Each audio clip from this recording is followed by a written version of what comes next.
I think there are a lot of ups and downs, definitely. There will be times where you really question yourself, like, is this really what you want? Like, you may also even question if you still want to continue playing. I think a lot of athletes will face that kind of a challenge. Yeah, so I think the biggest hurdle is really like the expectations of myself, and also perhaps expectation from others. Yeah, how do you like continue maintaining the expectation?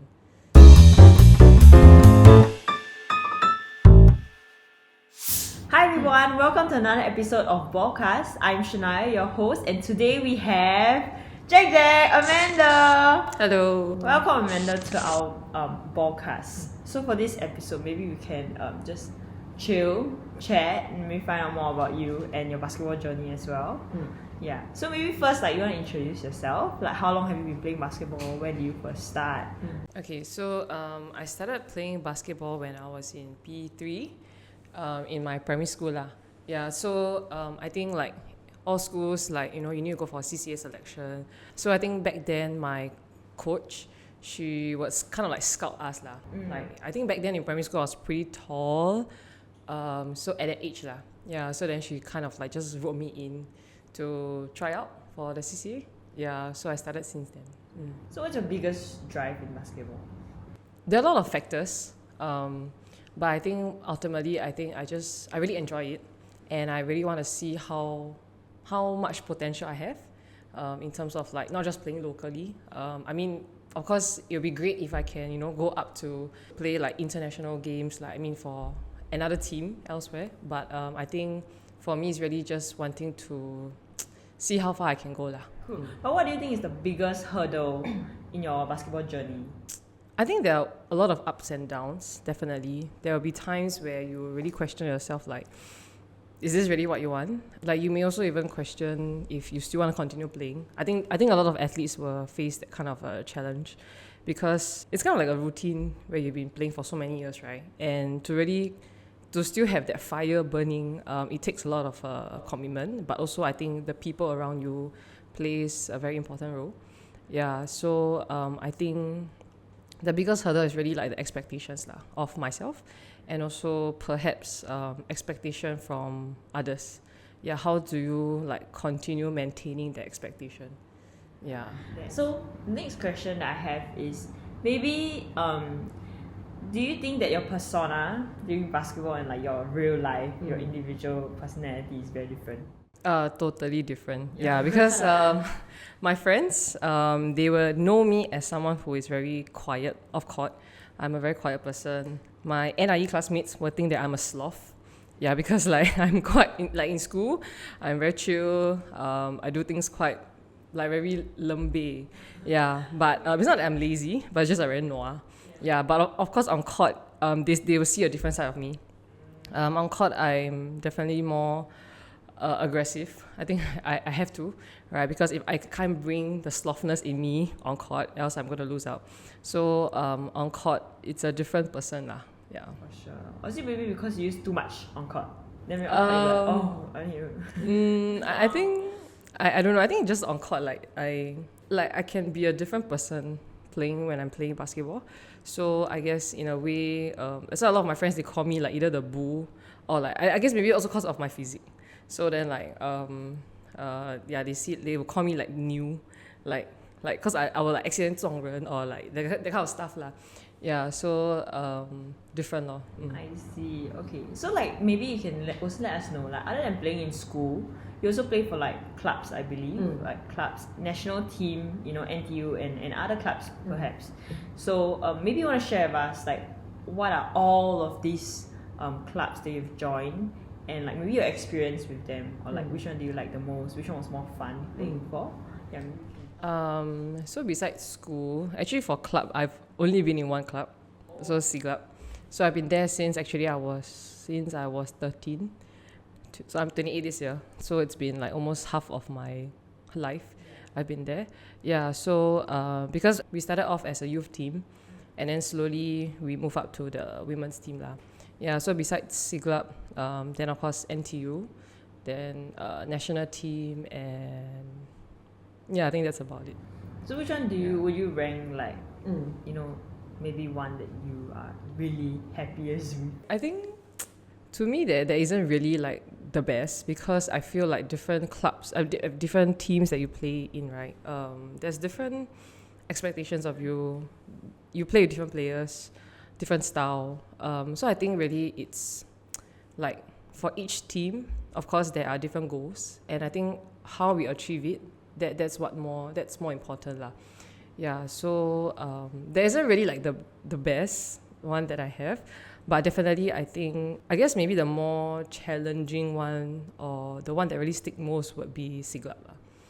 Yeah, because I mean, I grew up from there in a way, and throughout this like 15 years, there's a lot of transition that we went through, a lot of ups and downs, and I think it wasn't easy to get to where we are today. Yeah, so I think that in a way has more fulfillment in some ways for me lah, yeah, and also for my club in general. So you for these three teams that you play for, right? Like, do you have like different roles in the teams? So I mean, in Siglap, I'm the captain, right? And then of course there will be more expectations, more things that I have to do. In NTU, my 4 years, and then after that I did 2 more years because of my postgrad. So that 6 years at NTU. Every year also different role. In a way, I'm not the captain throughout, but yeah, there has been like as a player or as a captain. Then for national team, it's always been just a player lah. Yeah, so of course, yeah, different teams will have different roles and different expectations of what I had to do. So since you mentioned that the teams have like different play styles or playing styles, right? So how do you actually adapt? Like, because you're like changing the tree maybe from time to time. So how do you adapt to like the different playing styles, maybe of your teammates and the team, the coaches as well? Was it very tough to like suddenly adapt and change? Yeah, definitely, because like different coaches, they have different style. So it takes a while for us to kind of like get used to the coaching style, and even like with my teammates, because everyone has different playing style and everything, so we kind of like have to quickly adapt to it. Yeah, I think by working together, taking time to really know each other's strengths and weaknesses, that's where we then can come together to play lah. Yeah. So for like you mentioning that, you know, the team needs to know each other and everything, like, do you think that actually all the off courts, you know, maybe like you all have like bonding sessions, do you think that actually helps? Yeah, definitely, because the time that we have on court, right, it's maybe just 2-3 hours per training, right, and you don't really kind of like talk much about like your personal life. So of course after training we try to like, you know, even just a simple meal, catching up, talking about like non-basketball stuff. I think that helps with, you know, building that kind of like relationship with one another. Yeah, definitely. I think it's very fun. I think like even in school, after CCA, we were always eating together. So I agree. I think that's quite fun. Yeah. Then how do you actually divide your time between basketball and your personal life? Like, I believe your basketball schedule must be very, very packed. So like, how do you balance it out? Actually, so like when I was in Anglican, my coaches and also I think the school kind of like train us in a way that like we need to prioritize what is more important, and also like kind of like have a schedule of like, okay, what do we have to accomplish today, and then like in a week, how are we going to divide our time? So I think it really boils down to discipline. Yeah, so even though like now at this current stage of life, like there's more commitments, so I guess for me it's like putting down in a calendar really helps. So I see like, okay, that whole week, what do I have, what do I need to do first, and then try to like get it done lah. Okay, so maybe all the past few years that you have, you know, joined basketball, how do you think that you've grown and evolved since B3 until now? Right, yeah, how do you think? So like, okay, my dad, he say like when the first time he watched me play, he say like he see me running a lot up and down, like wow, very energetic. But then like now, compared to now, he say like it's different already. So I mean, I do agree. It's not that I'm lazy, like I stopped running up and down, but it's just that I think over time, when you're playing at a different level, you realize what is needed of you. Like, I mean, in the past, I think I was more of a player who would really drive a lot, like as in like to the basket lah, driving towards the basket. But then I needed to also kind of expand my strengths. So slowly from there, like coaches also then train me in terms of shooting, not just in the paint, but also 3-point, etc. I mean, I'm not saying that I'm there yet, but like it kind of like expand my ability as a player lah. Yeah, not just like having just one weapon, but just to have a range lah. I think in terms of leadership also, yeah, I think in the teams that the different teams that I play in, definitely leadership aspect of me, I feel like I have grown over the years. Maybe not so much of a vocal leader. I feel like I'm more like a silent leader on court. Yeah, through my actions lah. Yeah, so even I'm still working on that, but I think over the years it has been getting better lah. Yeah. So for the WNBL, you are the MVP, right, for the 2022 season. So is there any pressure like for you to like, oh, I need to get the title again because you got it once? Yes, definitely. There are a lot of like pressure. There is a lot of pressure on us to get back the championship, because I think like any other teams, they will also want to win it. Yeah, so I think for us this year, our goal is the same, but then again, like any other teams, there will be ups and downs, but we are gonna just try our best lor. So what do you think about the WNBL this year? What about this season? What do you think? Do you have any thoughts about it? I think this year it's pretty long compared to the 2022 one, because of the format of the games. So I mean, it's good because we are exposed to more games, which allow our team, and I think the other teams also, to have more game exposure, and then like through that you kind of like find out what's your team's strengths and weaknesses, and you work on that. Yeah, so but it's been a pretty long season thus far. There are also ups and downs, but I think for now my team, we're still gonna just try working how to play better as a team, and hopefully get what we want to lah. Well, we wish you all the best. Thank you. Yeah. So another probably big kind of like game was SEA Games last year, right? Yeah. How was the whole experience like to be for last year's SEA Games? So last year's SEA Games was kind of one of the hardest like national journey for me, because just before SEA Games, I think I was also going through some personal stuff. Yeah, so it was kind of like a life-changing experience in a way, and to kind of like experience that just before SEA Games, I think it was really one of the toughest time that I had to go through. I mean, I hope that no one would have to kind of like experience that. I mean, I wish I don't have to experience that again, because it can be quite of a toll on your mental, and also because like, I mean, going to SEA Games, you already have expectations of yourself, and then also like we have expectations from our organisation, sports council, how they want our team to fare. But yet at the same time, I think it's also reality that as humans, we need to deal with like our own personal matters. Yeah, so it was one of the most tough journey lah that I was. Then maybe you want to share with us, if you don't mind, like how did you cope with it and how do you get past it? So when that incident of mine happened, it was to the point that I couldn't attend training, because I think it was really quite painful for me, because basketball itself brought back a lot of memories of what have happened, right? So I'm thankful that my coaches and my team manager allowed me to have a break. So just after that incident that happened, I actually took about 1 or 2 weeks break, so kind of like just settle all my personal stuff.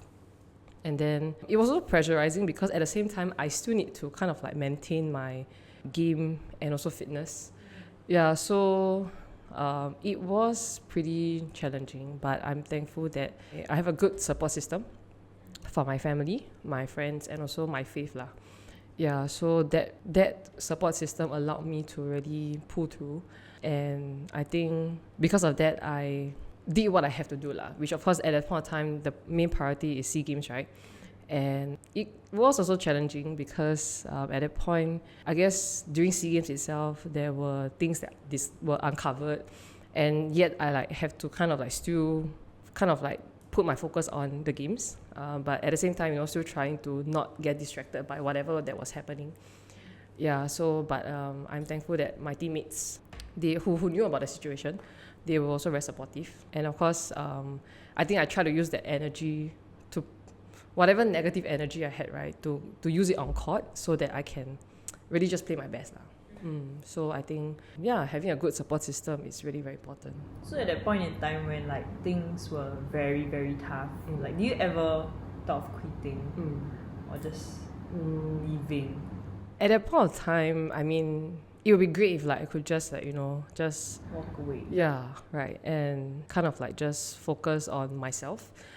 But yeah, at the same time, I mean, even though yes, it is a very big milestone that I wish I could achieve, but yet I couldn't be selfish just because of my own personal matter and then like just drop SEA Games and everything. So I think that made me want to like focus on what I needed to do lor. Yeah, not to get over and done with, but rather what is more important at the time lah.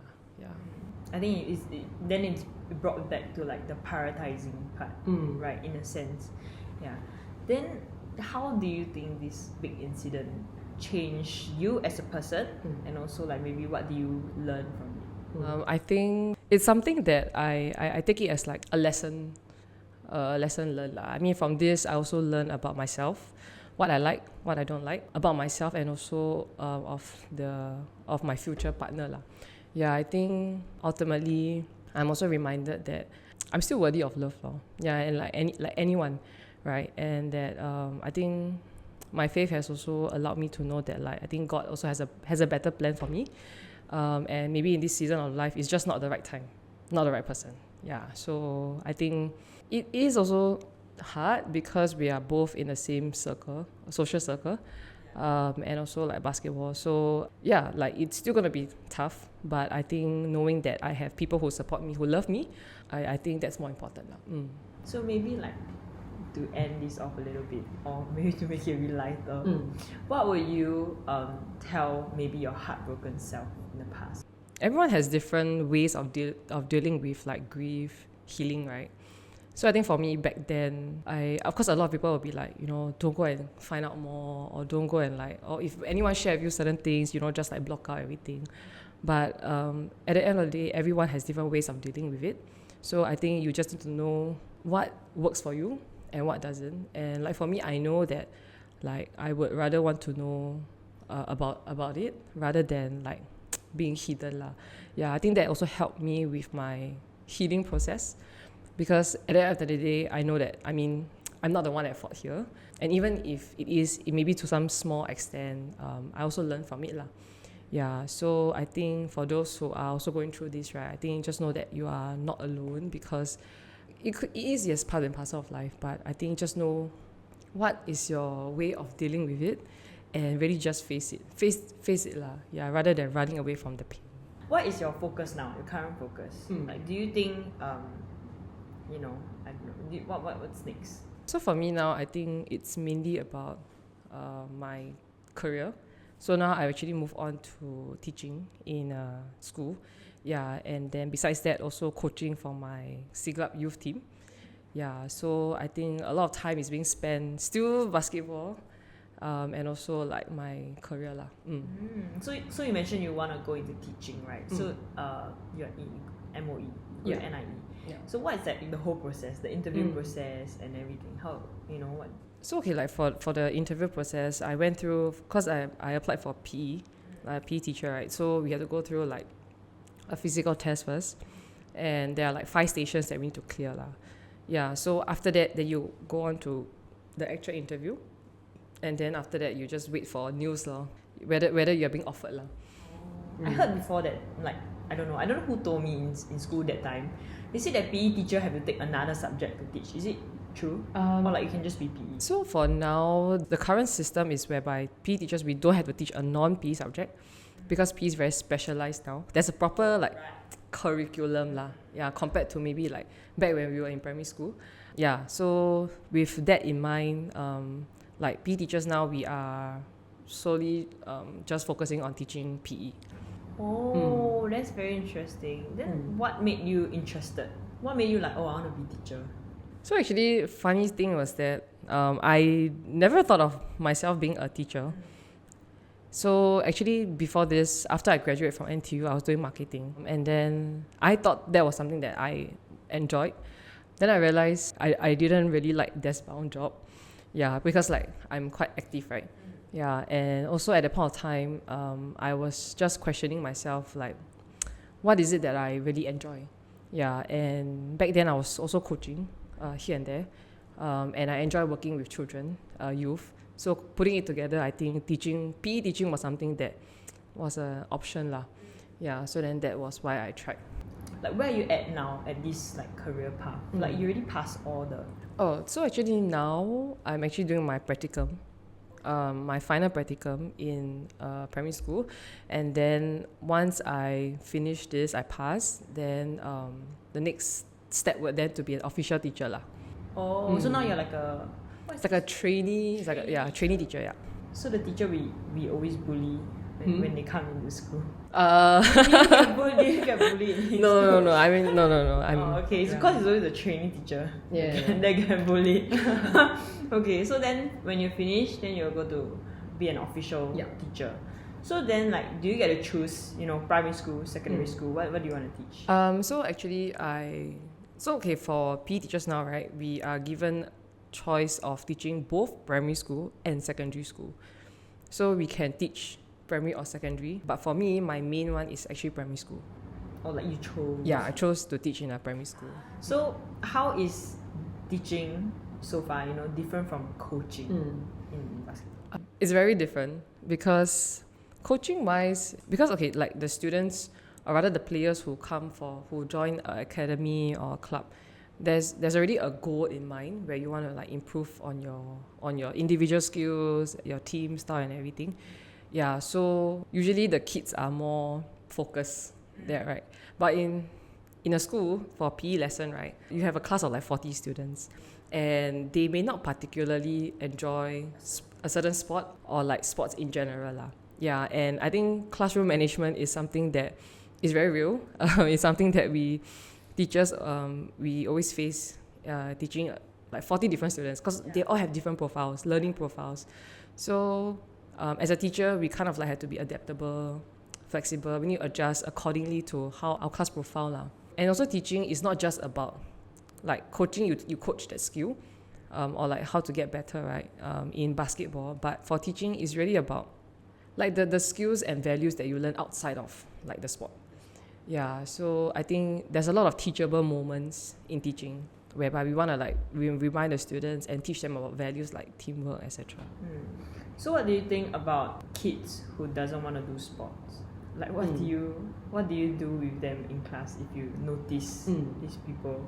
So I think that's where the role of a teacher comes in, where we really need to get to know the student on a personal level, understand why like he or she is not enjoying, and I think really then use this time to kind of like get to know what they like, and perhaps from there then we have to like kind of like modify how we teach them and kind of like motivate them. We need to find ways to motivate them. So maybe the last question related to career, right, is that would you completely move into coaching in future? I think in this context, like the Singapore context, right, I think coaching is really not easy.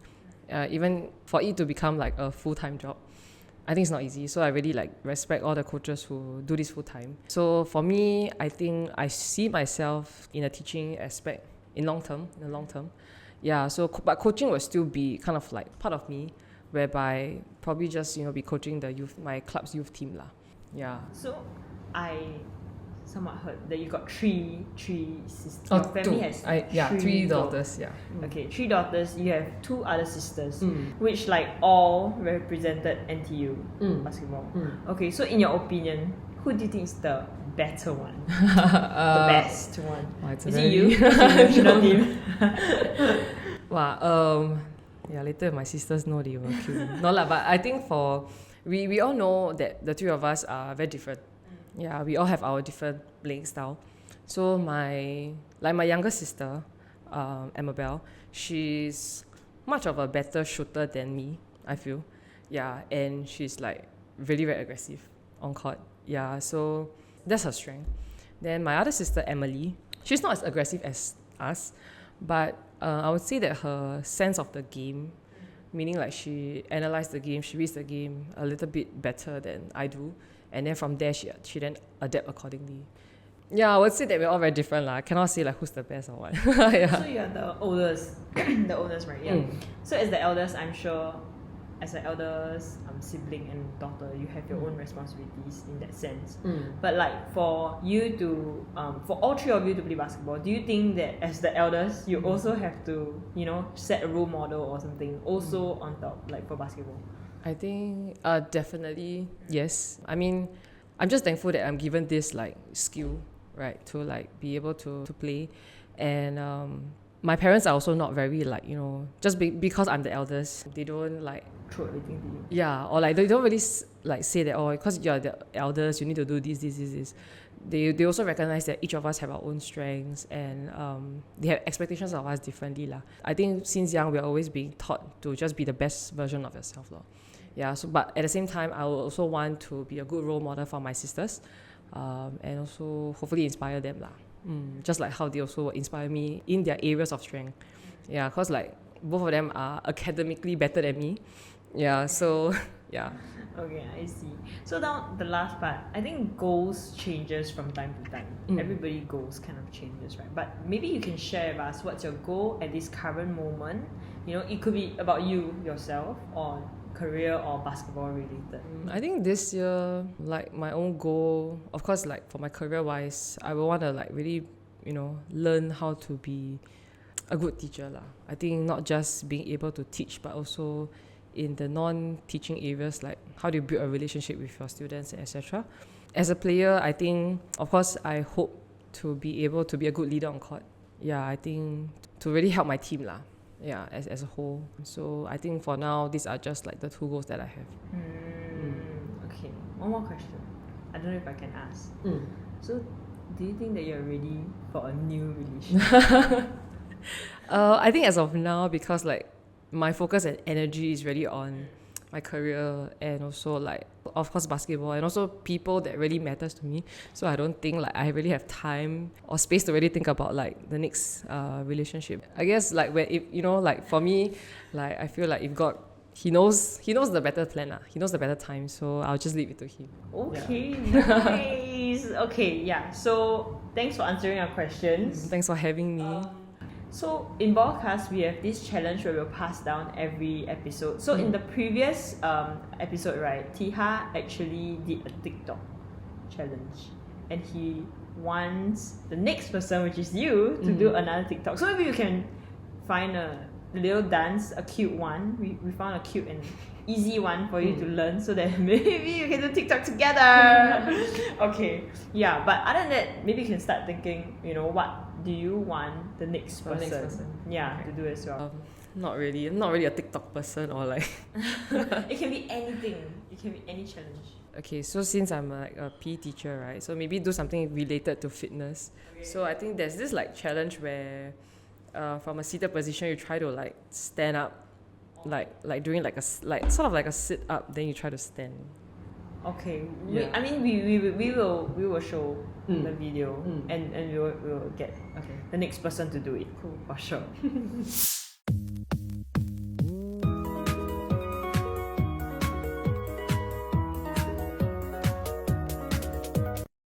Okay, so with that, thank you very much for joining us. Thank you for having me.